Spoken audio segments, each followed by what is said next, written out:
Hey guys, Clint Shireman here with the Knauf Academy, and I want to talk to you about installing roll insulation.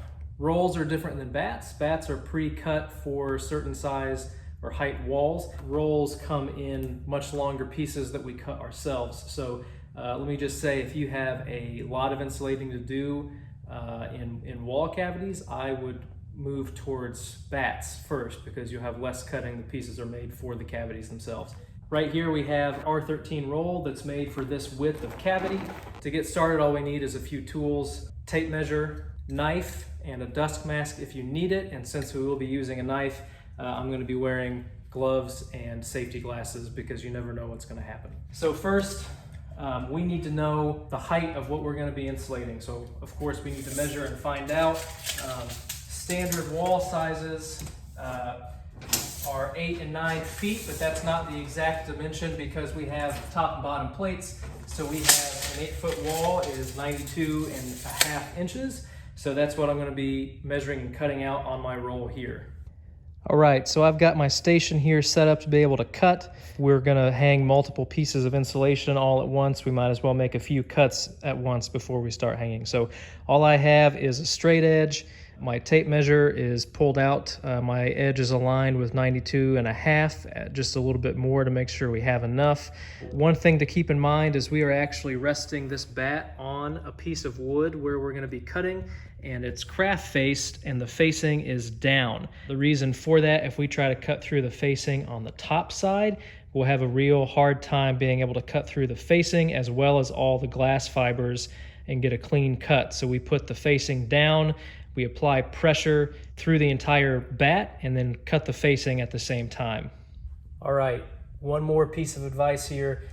In insulating this cavity, we have a wire that runs through it and an outlet box right here where there's going to be an outlet later. What I did here is I actually cut through the facing itself and then cut out a little piece of insulation, outlet size, and then flip this bat up.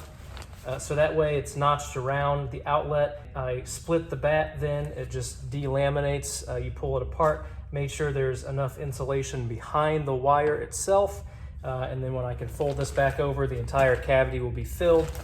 And then right here behind the outlet, I actually split the bat first and tucked my insulation in behind right here. If you can't do that, if you do cut the entire thing out, you might be able to use a little bit of gun foam in there, or just take this piece that you cut out for the outlet and stick it in behind.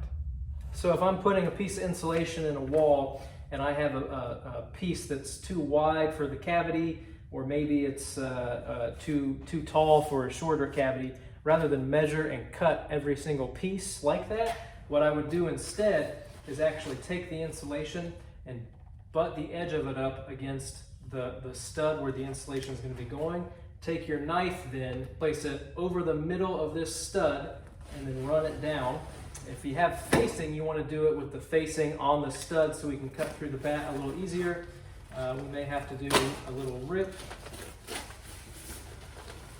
to get through the facing, and then that bat would then friction fit in.